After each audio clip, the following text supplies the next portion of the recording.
Now, this all seemed to be good news for the poorer countries of the world. You know, in a sense that, okay, their per capita GDP was, say, 3, 4, 5,000 international dollars. Good, we can increase our GDP up to about $15,000, $20,000 per capita international dollars, and our GPI should keep rising, like it did with the industrialised nations of the world, according to this paper, you know, if this threshold hypothesis holds. This is the GPI for India, per capita GPI, and as you can see here, the per capita GDP of India is, this is from 87 to 2003, that didn't quite come up there for some reason, has been growing quite steadily. That's quite a remarkable increase given the rate of population growth in India, because this is on a per capita basis. The per capita GPI doesn't really seem to be going that far or anywhere. And, well, whether it's sort of starting to reach a threshold point, it's difficult to say. Perhaps it will keep rising for a period of time. However, if we look at China's, these GPIs are going to come out in books, in a book that's coming out in the middle of the year. Here is, now of course we've got this rapid growth of the Chinese economy. Per capita GDP has gone through the roof. The per capita GPI has sort of, now in fact the rise is a little bit more substantial than it appears there.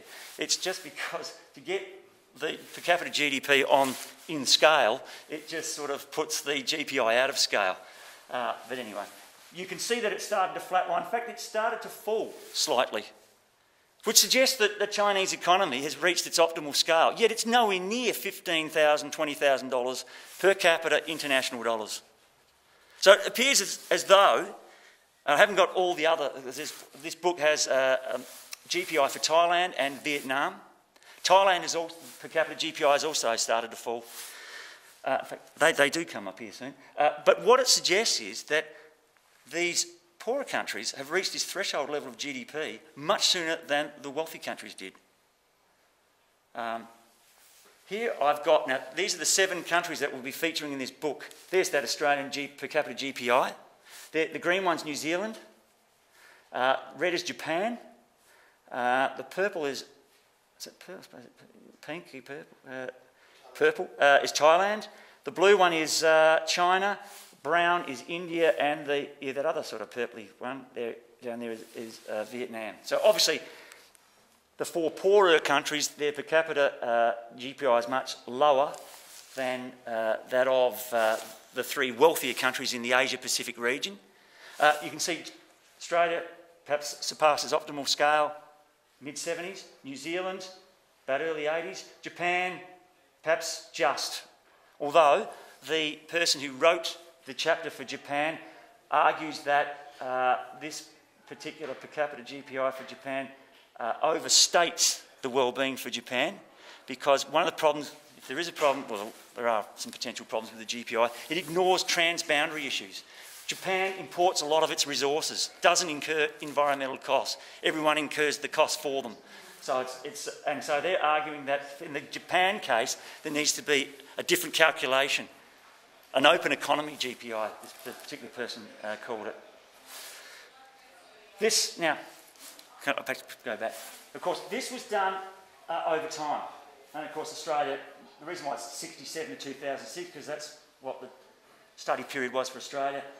Here it was 70 to 2003 for, or sorry, 2005 for New Zealand and so on. So we've got per capita GPI on the vertical axis and time on the horizontal. This one here has again the per capita GPI on the vertical axis, but this time has per capita GDP on the horizontal axis. And the reason why I've done this is because this gives you a better idea of what's happening in terms of the threshold hypothesis, this threshold level of GDP.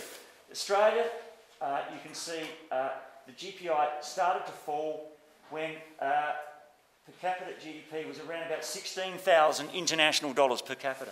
For New Zealand, fell about there. There's some recovery, but it's starting to fall. But basically, surpasses optimal scale there at about, again, about 15 or 16,000. Japan a bit higher. That may again be due to the fact that Japan imports a lot of its resources. But here you've got this one here is of course the Thai GPI. It's starting to fall. So it's reached its threshold point around 8,000 international dollars instead of around $15,000, $16,000. For China, which is this blue one here, it's somewhere around about $6,000–7,000. What this appears to show is that the later you grew your economy, the more environmental and social constraints that you came up against. All right, for Australia, we grew our economy at a time when the environment, or the atmosphere, had very little in the way of increased CO2 gas. When most of the forests of the world were still intact and so on. Oh. Sorry, there's just a break.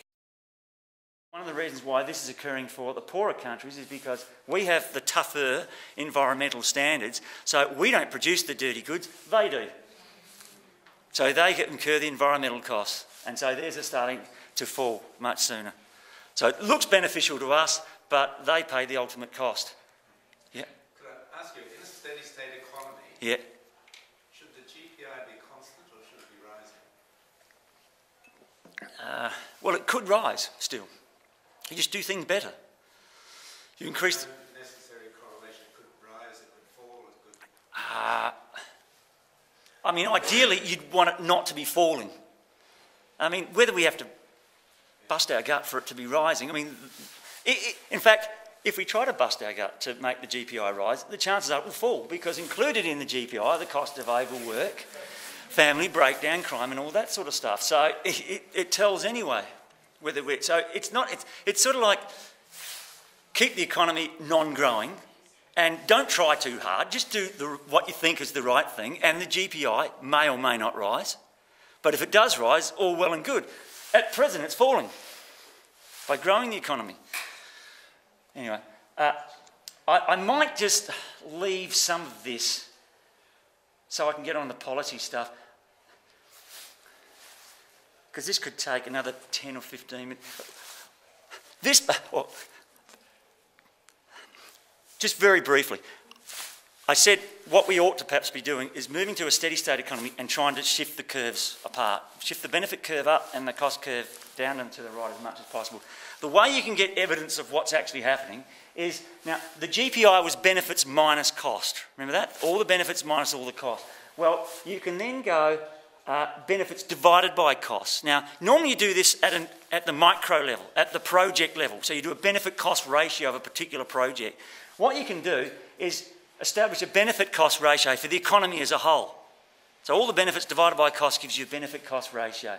And then you can expand this thing out and you get these 4 eco-efficiency ratios. Now, I don't know how... I mean, for some people this would be a piece of cake. For some people not familiar with maths, it might seem a little bit tricky. But here I've got this ecological economic efficiency ratio, which is benefits divided by cost. And all I'm doing is expanding it out to reflect the nature of the economic process that I talked about before.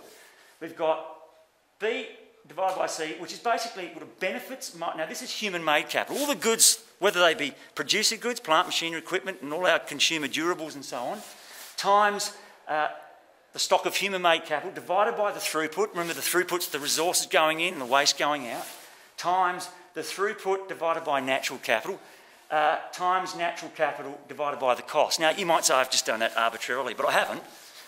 I said before that the initial source, the original source of all economic activity is natural capital.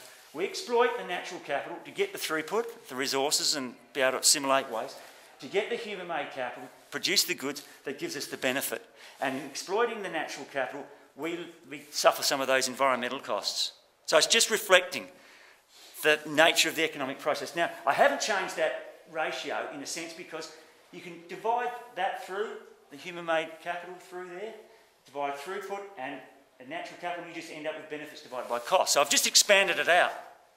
Now, the thing is that, so we've got 4 ratios here. If this ratio here, benefits divided by human-made capital, goes up, it means effectively the benefit curve is shifting up. Or if it's going down, the benefit curve actually shifts down.